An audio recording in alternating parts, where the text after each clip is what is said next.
Miedos cotidianos, una ficción sonora de Santiago Fernández Pascual. Queridos oyentes, dicen que para ser un genio hay que sacrificar algo. El sueño, por ejemplo, la salud, o en el caso más habitual, la convivencia con los demás. Hay quienes destacan por su talento desbordante y su capacidad creativa sin límites, pero que no pueden evitar tratar a sus semejantes como si fueran muebles estropeados en una habitación mal iluminada. Genios, sí, pero con el encanto social de una patada en la espinilla. Usted los ha visto: artistas, directores, jefes de departamento, inventores revolucionarios o cocineros con estrella, capaces de componer una sinfonía en 5 minutos, pero incapaces de dar los buenos días sin que parezca una amenaza. A veces pensamos que su genio los justifica, que hay que perdonarles el ego, el mal humor, las humillaciones públicas. Total, ¿quién no ha soportado un grito o dos a cambio de formar parte de la historia?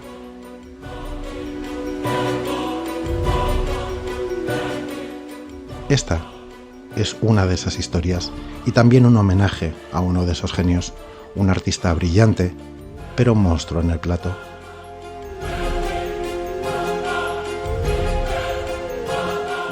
Hoy en Miedos cotidianos, un oscuro despertar.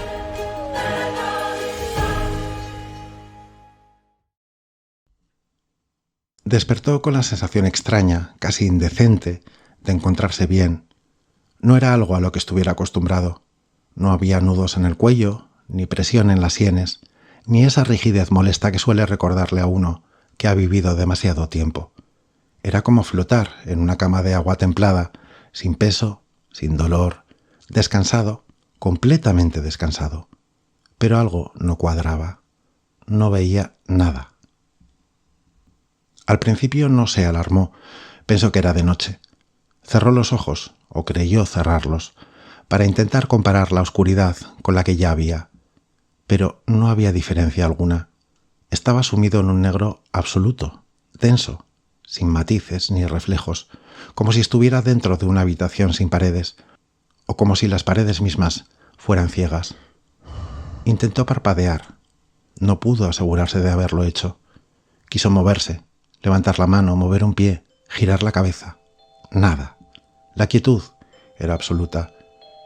Fue entonces cuando intentó hablar, decir algo, gritar tal vez, pero lo único que ocurrió fue que creyó escuchar una voz débil, sin timbre, sin aire. ¿Hay alguien ahí? El eco no respondió.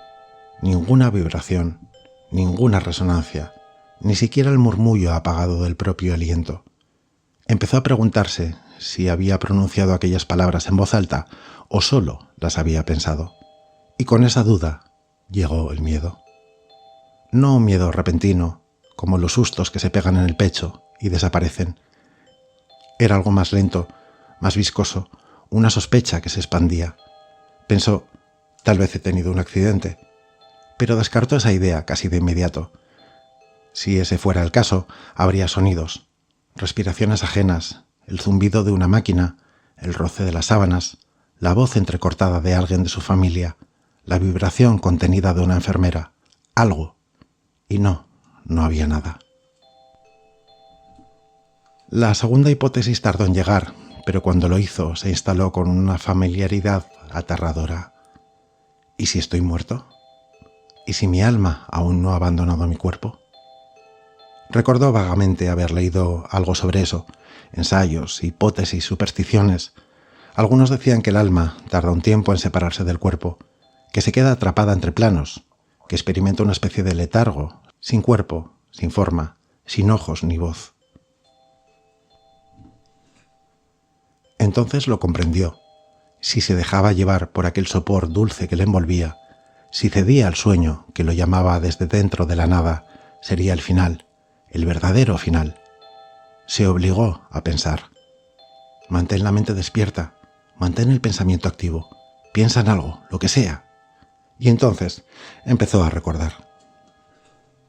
No su infancia, ni su primera bicicleta, ni el amor, no. Lo primero que vino a la mente fue el trabajo.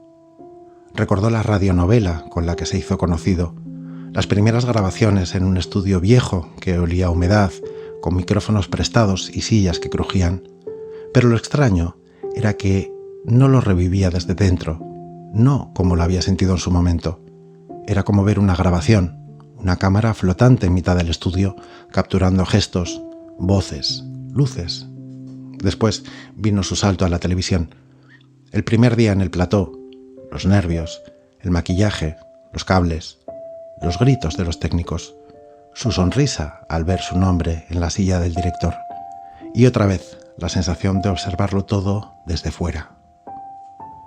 Luego aparecieron escenas más recientes, muy recientes. Recordó la última grabación. Había ocurrido apenas unos días antes.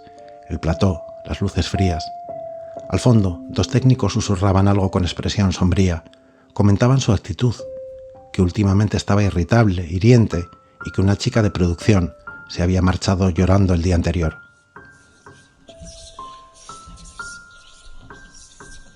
«Está insoportable», decía uno. «Alguien tendría que decírselo», respondía el otro. Apareció un grupo de peluquería y maquillaje. Murmuraban lo mismo, con cierta rabia contenida. Luego vio a los actores tomar posición, y asimismo caminando con el ceño fruncido, el guión doblado entre los dedos y la voz proyectada como un latigazo. «Esto no es una guardería. Si no podéis entrar en el personaje, sobran candidatos para reemplazaros». Entonces ocurrió. Una actriz secundaria, una que recordaba solo de pasada y que era la pareja en la vida real del protagonista, se adelantó. Llevaba en la mano un cuchillo con el que debía cortar carne durante la escena. Sin gritar, sin temblar, lo hundió con firmeza bajo su mandíbula. No hubo sangre en esa toma, solo una quietud repentina, una sensación de vidrio rajado, y entonces una voz, suave, lejana. «Amor, amor, ¿me oyes?». Intentó responder. Algo parecido a un suspiro surgió de él. «Tranquilo», dijo la voz de su esposa. «Estás bien. Tuviste una caída, pero estás bien». «¿Seguro?», murmuró él, incrédulo, temblando por dentro. Ella rió con ternura. «Claro que sí. Tienes la cara vendada y te han dado algo muy fuerte. Por eso no puedes moverte. Pero vas a recuperarte, poco a poco». «¿Cuánto llevo aquí?», le preguntó a la médica que le visitaba a diario. «3 semanas, don Narciso», respondió ella. «Pues ya verás para dormir hoy». Después cerró los ojos. Pensó que tal vez sí, que tal vez solo había sido eso, una caída, un mal sueño. Y, sin embargo, una parte de él no dejó de mirar hacia atrás, hacia la oscuridad sin forma, hacia ese lugar donde tal vez, solo tal vez, aún seguía flotando. Los primeros días fueron confusos. La luz le hería los párpados vendados como un láser blanco. El aire olía a antiséptico y a flores mustias. Y la voz de ella, que aparecía y desaparecía como una música lejana, era lo único constante. «Estás mejorando», le repetía. «Poco a poco vas volviendo». No podía moverse aún, y eso lo desesperaba en silencio. Su cuerpo seguía ajeno, torpe, adormecido por la medicación y la herida, pero su mente ya estaba despierta, demasiado despierta.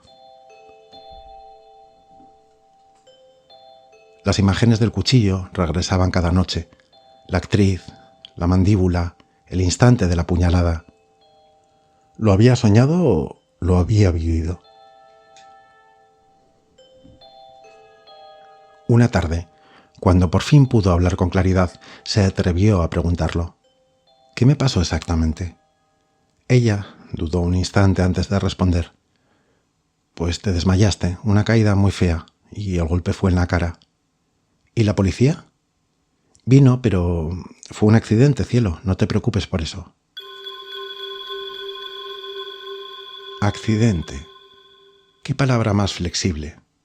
La escuchó muchas veces mientras se recuperaba, de médicos, enfermeros, incluso del productor, que vino a verle el tercer día con un ramo de flores y una sonrisa crispada. «Estamos todos contigo. La serie puede esperar. Lo primero es tu salud». le dijo mientras evitaba mirarle a los ojos. Pero él sabía que no era verdad. Había pasado algo. Quizá no tal como lo había soñado, pero algo. Las miradas de los demás no mentían. Semanas después, cuando volvió al plató, lo hizo caminando con cuidado, como si la realidad pudiera quebrarse bajo sus pies. Los técnicos bajaban la vista al cruzarse con él. Los maquilladores eran excesivamente amables. Nadie mencionaba nada, pero todos lo sabían. Durante unos días intentó volver a ser el mismo, el director exigente, perfeccionista, duro, pero algo se había roto, en él y en todos. Una mañana, mientras repasaban una escena tonta, se detuvo a mitad de la frase. Miró al joven actor que apenas podía articular una línea sin tartamudear y en lugar del grito habitual, respiró hondo. «Bien, vamos a hacerlo de nuevo, pero sin miedo», dijo con calma. «Si te equivocas, lo repetimos. No pasa nada». El equipo entero lo miró como si estuviera viendo un fantasma. Y así, poco a poco algo cambió, no en la serie, que siguió adelante como todas las series, sino en él.